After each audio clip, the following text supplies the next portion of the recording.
So as we go forward, I want to say that I will be speaking in a lot of generalities, a lot of just kind of broad generalizations. If I'm not speaking about First Millsboro specifically, I'm going to be speaking about the Adventist Church and Christianity in general. If something applies to you, great. If it does not, great. If the shoe fits, wear it. If it doesn't, don't. Some things will definitely apply to all of us. So just keep those things in mind. The way that we're going to do it is we're going to briefly read through Genesis 38, verses 11 to 26, to get the story in our heads, to remind ourselves of the context, to get a feel for it. And then we're just going to dig in on two main points that we learned from the story. Without further ado, we're going to start in Genesis 38:11. Remember, Judah's sons had passed away, had been killed. God had allowed them to die because they were wicked in God's sight. And right now, the next person in line, Tamar, is supposed to marry Judah's son, Shelah. She was married to Judah's son, He died because he was wicked. Married to Judah's son, Onan. Onan died because he was wicked. And now she's supposed to marry Shelah. He's the next one in line. So now we pick it up in Genesis 38, verse 11. Then said Judah to Tamar, his daughter-in-law, remain a widow at thy father's house, till Shelah my son be grown.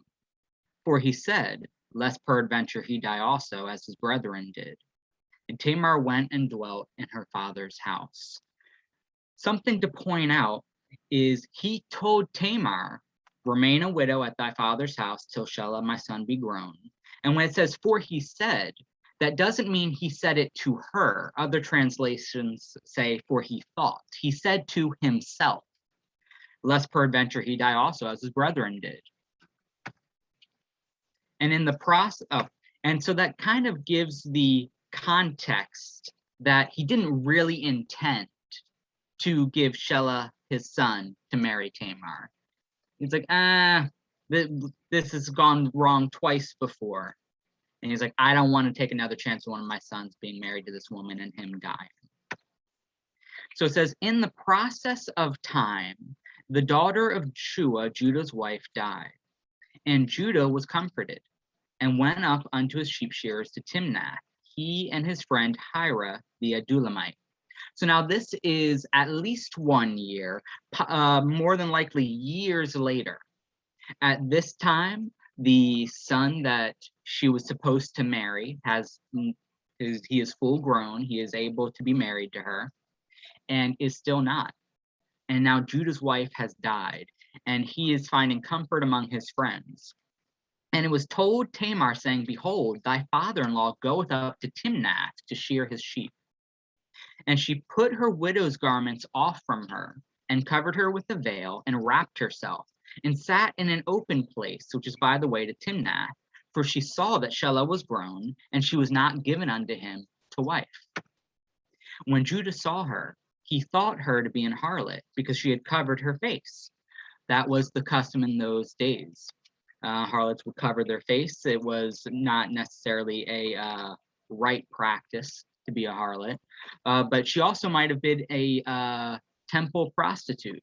They were not, they were going into Timnath. It was this pagan land.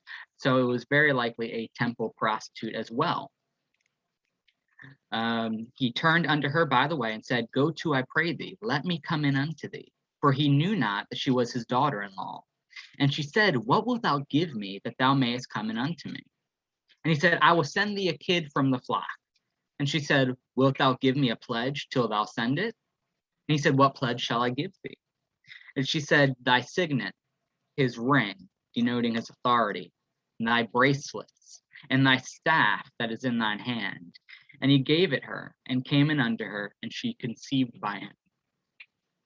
For time's sake, and to just kind of stay on theme, we're not going to get into the different possible meanings and symbolisms that his ring had, and the bracelets had, and the staff had.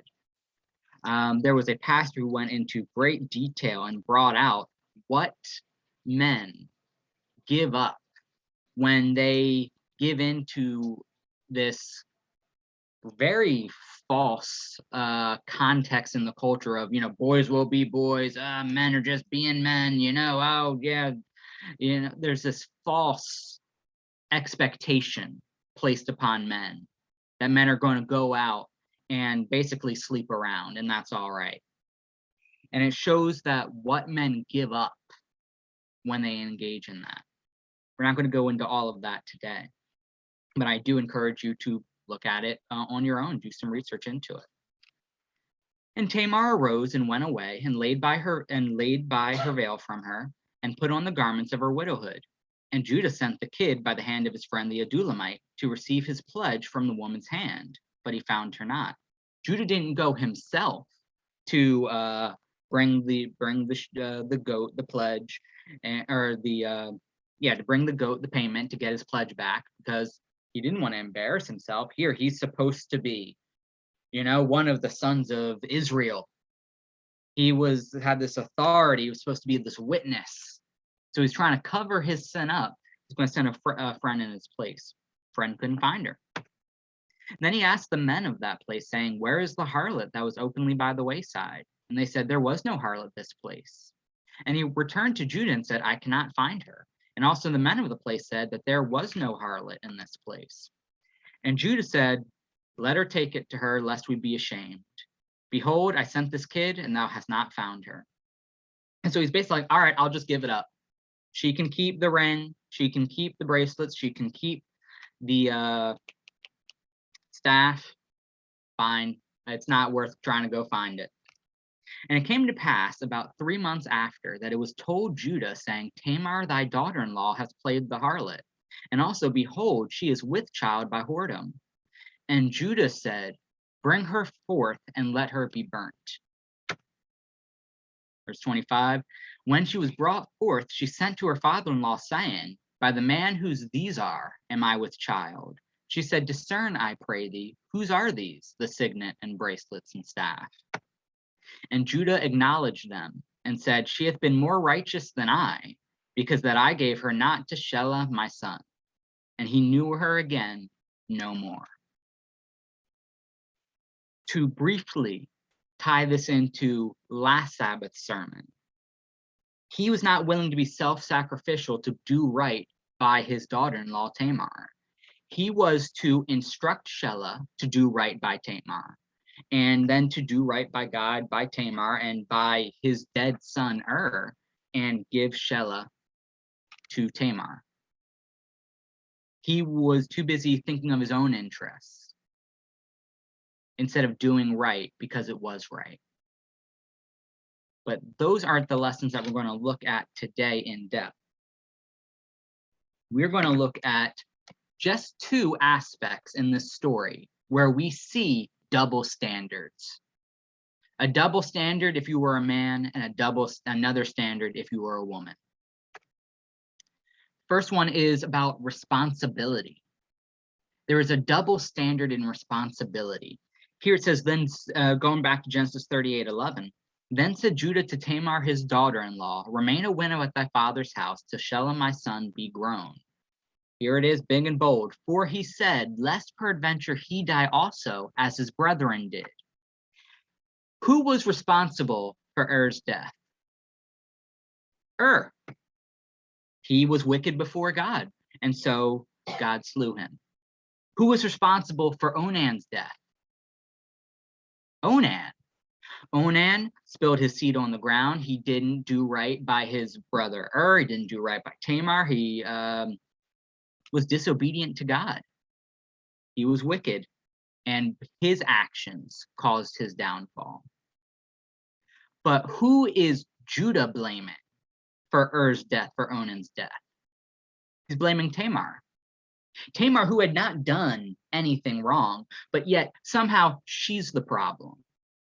She's being blamed for the actions of her husbands, the actions of Judah's sons. Had Judah trained up his sons in the way that they should go, had Judah trained up his sons, this is the way you respect a woman, this is the way you treat a woman, he likely would have found a different result. But yet he wanted to place the blame squarely on Tamar's shoulders. Not teach his son, Shelah, you know you have to treat her right. God's looking out for her. No. And we see this type of putting the responsibility for the man's actions onto the woman all of the time in society today. In one way, it's called rape culture, where when a woman is raped, well, let's find a way to blame her for it and not blame the rapist for doing the raping. Well, what was she wearing? If she had been dressed a different way, maybe it wouldn't have happened to her. What did she expect to happen looking so tantalizing? Well, what was she doing? Was she drinking? Well, maybe she shouldn't have been. Was she at a party? She shouldn't have been there. Was she in an alley? Why wasn't a friend with her? What was she do? Where was she? What was she wearing? What was she doing? Where was she going? All of these things we try to look at and go, and we see people putting the blame squarely on the woman's shoulders, when the only person responsible for the rape is the rapist. How can I prove this? Men, have you ever seen a woman scantily dressed? And I'm not saying you went out looking to see a woman who was scantily dressed. You just happened to be walking by. You were in the mall, you were in a store, you're driving down the street. You just happened to see a woman wearing revealing clothing. Probably all of us have. We live in this world. We, just driving by. I'm not saying you looked and ogled. You just happened to see as you were walking by. Did you rape that woman? I hope not. So clearly, if it was a causal link, she wears this, she gets raped, well then you would have done something different. But you were in control of yourself. You did not go out and violate a woman because of what she was wearing. So clearly, women who are raped aren't raped because of what they're wearing or what they were doing or where they were going. And when we focus on, and I'm all for wearing modest clothing. I am all for not engaging in drugs and alcohol that numb the mind and kind of lower, our ability to perceive what's going on around us. And I'm all for not being where we shouldn't be. I'm all for those things. Those things are good. But the only person responsible for violating a woman is the person who did the violating. And this happens men being raped by women as well. It happens the reverse way. Absolutely. The only person responsible for sexual assault is the person who committed the sexual assault. To bring it closer into church things specifically, double standards, and how there's a greater responsibility placed on the woman versus on the man. Well, we pay a lot of attention to what women are wearing in the church. You can't wear that. You don't want to cause one of your brothers to sin, right? You need to be completely covered up. And if a man is looking at you in a way that he should not, well, that's your fault for what you are wearing. If you receive any type of harassment or any unwanted attention, you should have known better. We don't teach the men not to look. We don't teach the men to stay in control even when they do notice. Jesus said that if your eye is causing you to sin, gouge it out. He doesn't say change whatever's happening in front of you and make sure you're controlling other people. He says be in control of your own self. And again, we should come to God with respect in what we're wearing and what we're saying and what we're looking like. Absolutely. I'm not trying to diminish responsibility for one person. I'm trying to make sure responsibility is had on all. And men can wear tight clothes, they want their muscles to be shown, or, they're wearing whatever it is that they're wearing. And we don't say, hey, you might be enticing one of your sisters in Christ to sin. No, we just say, hey, you look sharp. You look good. Women, you need to dress in potato sacks. Men, you need to look sharp, look good, a double standard. There's a double standard in jewelry. Women, you can't wear necklaces, bracelets, rings, earrings, none of that. Men, well, if you have an earring, that might be fine. Or, if you have a really fancy, like diamond encrusted tie pin, sure, that's fine. I was in a spiritual growth one time. I wasn't facilitating it. I was just participating. And the subject of jewelry came up. And a woman stood up and said, well, men wear these really nice, fancy, expensive watches. They don't need to do that. I mean, we are carrying phones with us. You could just look on the phone and see the time. And I was convicted. I have this watch here that my wife had bought me because I had wanted a watch. And so she bought me this watch. It looks really nice and sleek, and I wore it all the time. And even where I went out, I had this watch on. But I realized that when I wanted to check the time, I looked at my phone anyway. So I wore the watch, but I didn't wear it to check the time. I knew how to check the time on the watch, but I just didn't use it for that. It was decoration, ornamentation. I thought it looked good. It looked classy. I was like, I love the way this watch looks. I still have the watch because it was a gift that my wife had given me, and it just means a lot sentimentally. But I haven't worn it since that day, or any watch since that day. Now, again, there might be a lot of men who wear watches and use them. You when you check the time, you look at your watch. It's not ornamentation, it's not decoration. You didn't spend $800 on a Rolex or whatever. You just wear a watch because that's how you check the time. Amen. Again, if the shoe fits, wear it. If it doesn't, don't. For me personally, that was a stumbling block. That was me essentially wearing jewelry, and so I put it aside. When I had to buy a new gray suit, there was one that was really, really shiny. I mean, it looked nice. It looked nice on me. It was just really shiny, very reflective. And I thought, I think this draws too much attention to me, to the suit itself. And I went with a gray that was not as shiny. Not because it still looks good, but didn't want to be in that wearing an ornamentation type thing, trying to draw attention to me. We ought to have the similar standards one with another. No jewelry, modest clothing, coming presentable before the throne. And that's the same for men and for women. But often we put the responsibility on the woman. And when a woman fails to live up to the high standard we raised for a woman, in contradiction to the somewhat lower standard that we have for men. Again, speaking in generalities, not just speaking about First Millsboro, speaking generalities. There's a greater degree of punishment. So we see here, jumping down to Genesis 38:24. Let's look at this again.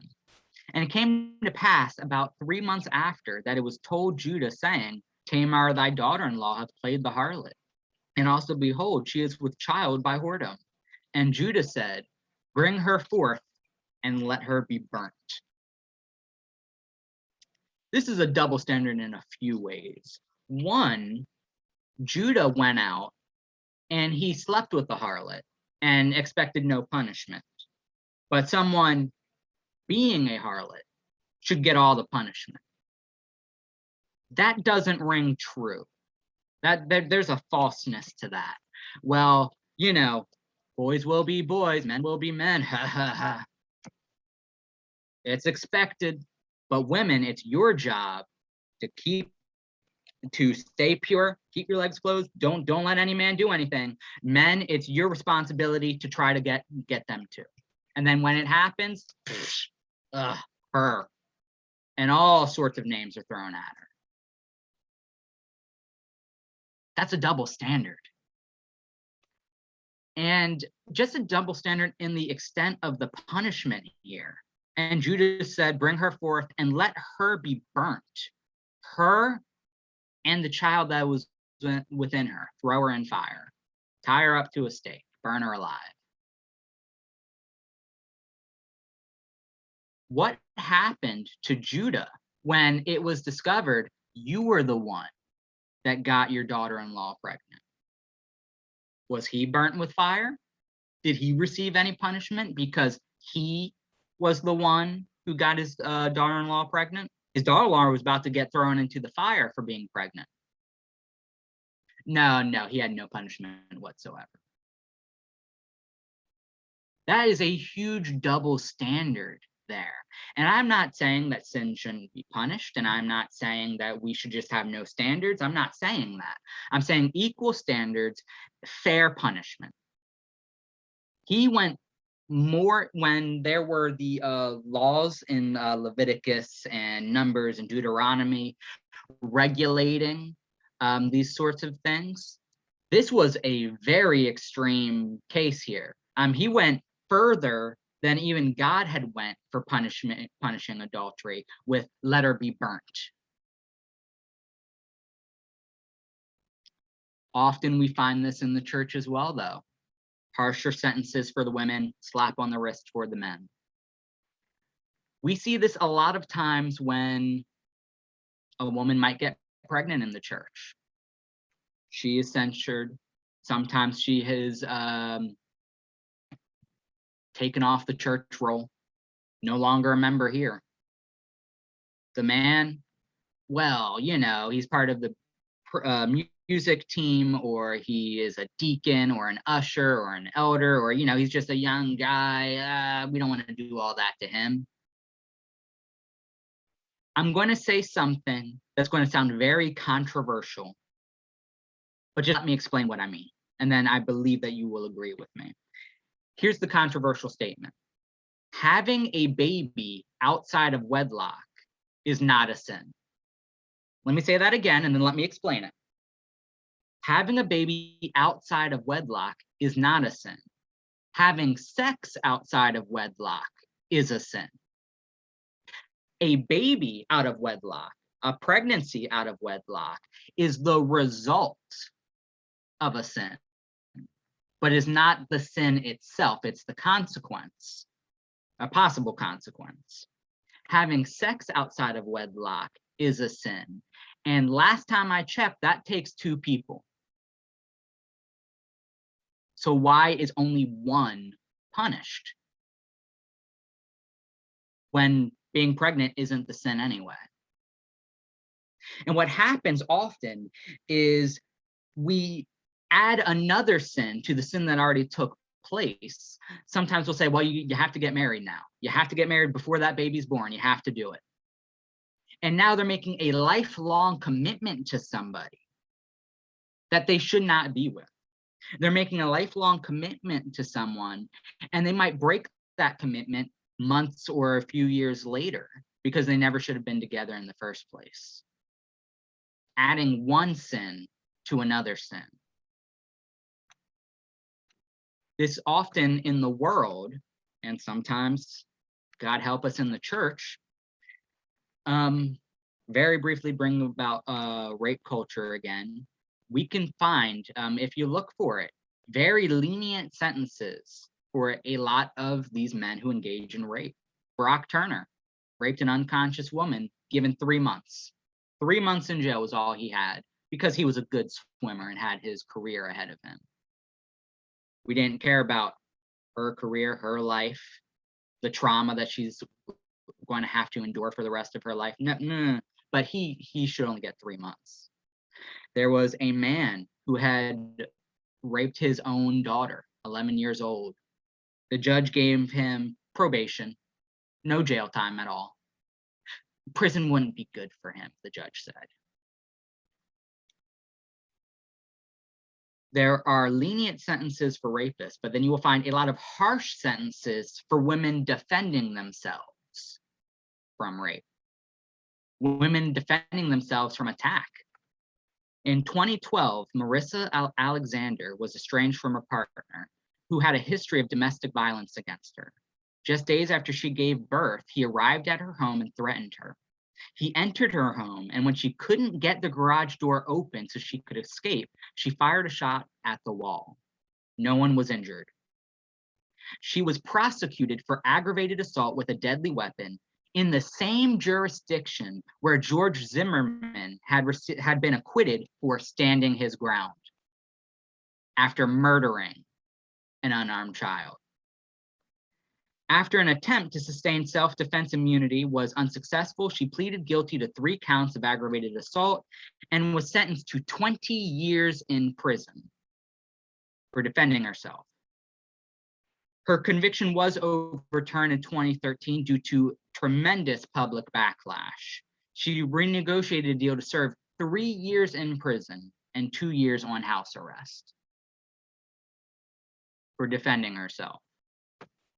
And often this happens when it comes to allegations of misconduct in the church. He was looking at me this way. Well, what were you doing to make him look at you that way? What were you doing that it made it okay in his mind to do that? He wouldn't do something like that without a reason. He is a so-and-so in the church. And there's this harsh clamping down. Very briefly, some other examples of just punishment women go through that men do not. There's the pink tax. If you have never heard of the pink tax, what that is the same exact product that a man would have. Women have to pay upwards of 30% more for, or more. I think 30% was the average, but possibly a lot more than that. The same razor, but now it's pink. And it's for women, so they have to pay 30% more. Obviously, you've heard about unequal pay in jobs. One study showed that to make the same amount that a white man made in 1 year, an Asian woman would have to work an extra 67 days to make that much. A white woman would have to work an extra 98 days that year to make as much. A Black woman would have to work an extra 214 days to make as much. And a Latina woman would have to work an extra 298 days to make as much. There is a double standard, not just among gender, but among race as well. But we're going to just focus on one today. One last one. When men are growing up, boys are growing up into young men, when they are assertive, they speak their mind. Look at him, he's going to be a leader. He's assertive. He's speaking his mind. A little girl speaks her mind, is assertive. Oh, she's so bossy. She's so abrasive. The same thing that is glorified when a man does it. Oh, when a woman does it. And it just shuts that little girl down. Well, the way to get approval is to not speak my mind, to not stand up, to not say anything. Harsh punishments come to women. And it is the church's responsibility to fix this. The world is doing what the world does. The church does not, should not, cannot follow suit. Ellen White in the book Education, page 57, or chapter 57 rather, paragraph 3. The greatest want of the world, the greatest necessity, the greatest lack of the world is the want of men. Men who will not be bought or sold. Men who in their inmost souls are true and honest. Men who do not fear to call sin by its right name. Men whose conscience is as true to duty as the needle to the pole. Men who will stand for the right, though the heavens fall. Pastor David Asherick was pointing out this very phenomenon, where he suggested that for every, and I might get the numbers wrong here, but I believe he said for every, let's say, 10 or 20 pure, godly, virtuous women in the church, there might be one godly, pure, virtuous man in the church. For every 10 to 20 women, one man. And it makes it very hard for women in the church to find another man in the church that they can be equally yoked with, that they can marry and fall in love with and raise godly and men as children with. And then we get surprised when women in the church marry men outside of the church. Now, I am not justifying marrying other people outside of the church. I'm not justifying being unequally yoked. But the fact of it is that the way we are raising our young men today is that often a woman can be unequally yoked marrying somebody who's inside of the church. Just as unequally yoked. These things ought not to be. And it is the church's responsibility to have the responsibility for the man's thoughts, the man's feelings, the man's actions on the man, and the woman's thoughts, the woman's feelings, the woman's actions on the woman.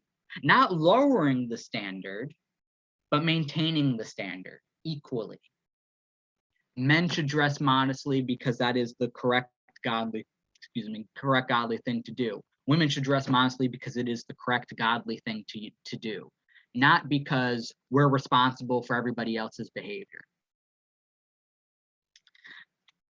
And this is not an issue where it's, all right, I'm just trying to lower the standard for women, or I'm just trying to say, I'm not trying to focus on one gender over another.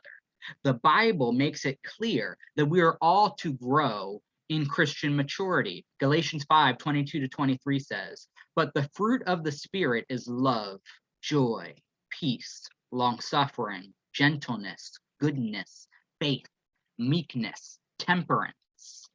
And these aren't limited to one gender or one race or one group of people.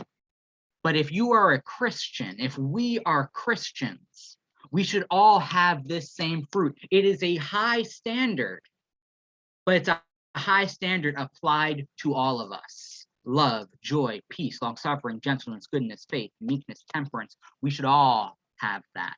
This is in stark contrast to the way the world deals with double standards. The world will recognize a double standard or injustice, but the way the world handles it is by lowering the standard for everybody. For example, the world will look at the incredibly destructive effects that alcohol has. And they were, a few years ago, they were looking at how in comparison to alcohol, marijuana is a much better drug. I'm not endorsing marijuana. I'm not saying Christians should use it. I'm not endorsing it. I'm just saying if you compare the two, and the world looked at it and said, well, if alcohol is legal, why isn't marijuana? When what they could have said is, marijuana is illegal, why isn't alcohol? There is this big uproar, it still is a big uproar among many people about what's on TV screens. And they will say, well, there is so much graphic violence on cable TV, just daily TV in the middle of the day, but there isn't allowed to be nudity or sex scenes. That doesn't seem fair. There should be both. Instead of saying, well, there's no nudity allowed on daytime TV, just in the middle of the day. Why is there so much violence? Maybe that should be restricted. And the same happens when it comes to male and female double standards. Male promiscuity is expected, endorsed. It's kind of weird when that's not happening. Female promiscuity is shunned. You can't do that or you're a blank, blank, blank, whatever word you want to use. And the world sees that double standard and says women should be able to be promiscuous as well.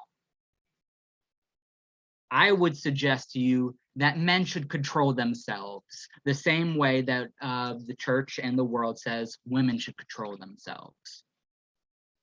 Men should not be promiscuous either.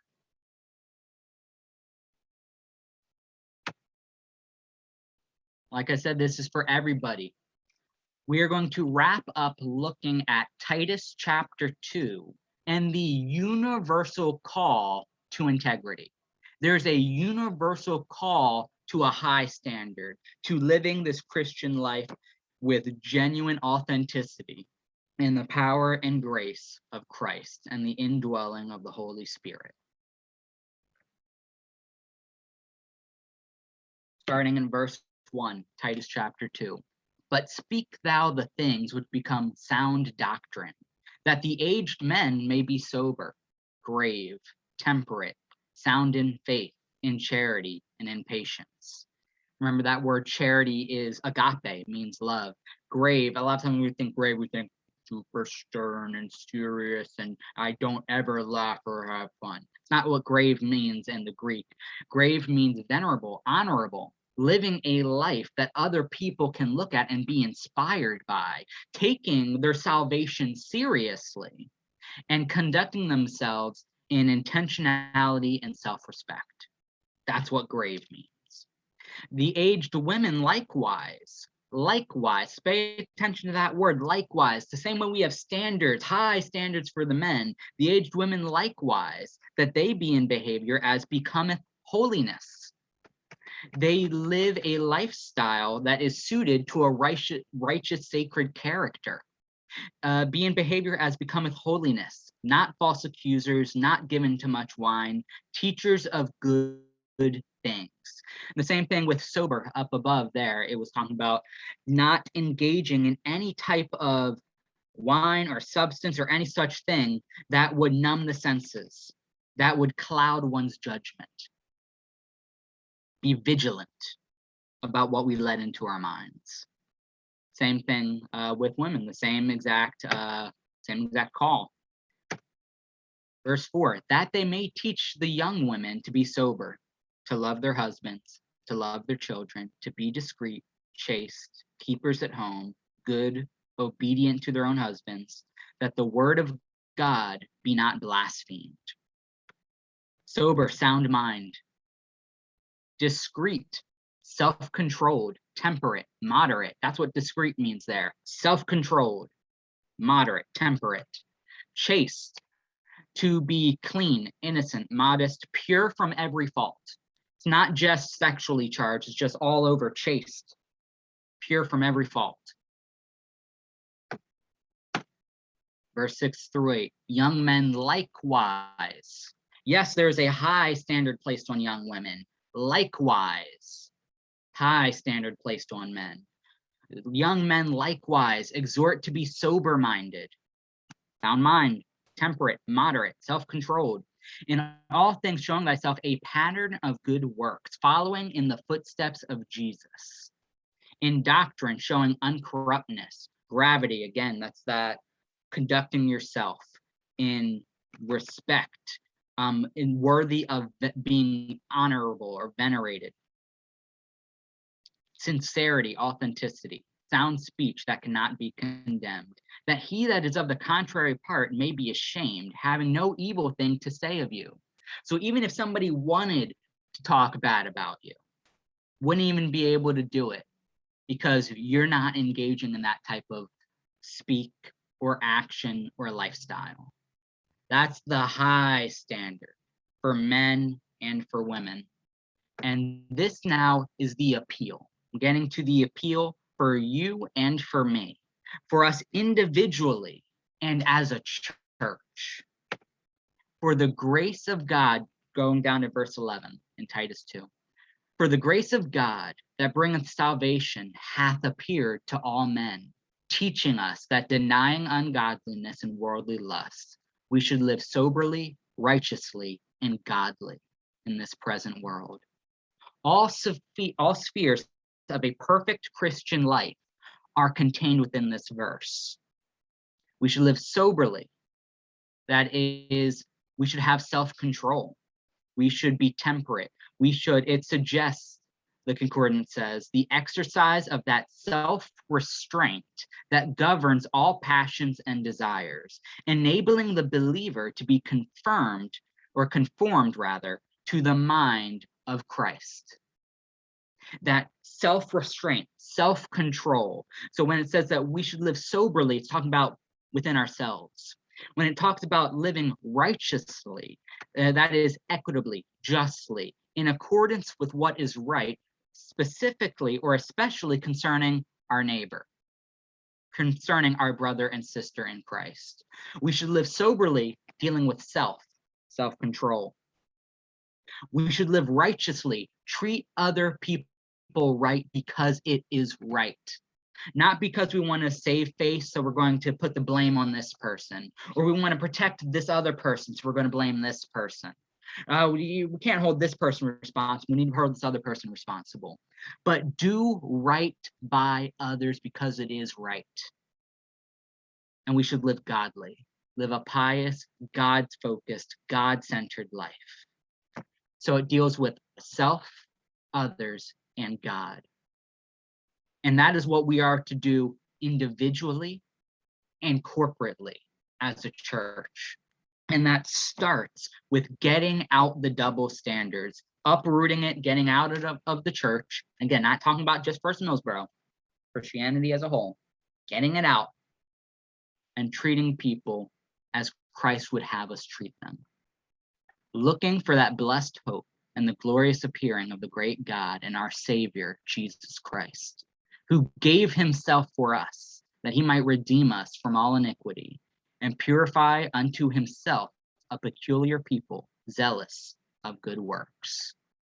In order to be that kind of people, that kind of church, we need to operate out of that principle of self-sacrificial love, put whatever it is on the line to do what is right, to treat others correctly, to be in control of ourselves. And that takes self-sacrifice, by the way, to be self-controlled. Oh, but I want that extra piece of cake. Oh, but I want to go watch this. I want to say that. And it takes sacrifice in ourselves to properly love ourselves. In order to love ourselves correctly, we have to sacrifice and live our lives the way God dictates. That's the way we love ourselves, in a godly way. The way we love others, self-sacrifice. I am going to treat you correctly. I'm going to do right by you, even if it looks bad on me. Even if it takes a sacrifice on my part. And of course, living godly. Jesus says that we should deny ourselves, pick up our cross, and follow him.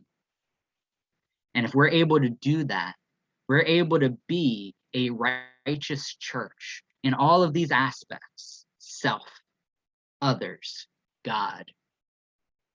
We will be that people Jesus is coming to redeem from all iniquity, and we'll be that peculiar people, that special treasure, zealous of good works, following after the Master's footsteps. Thank you.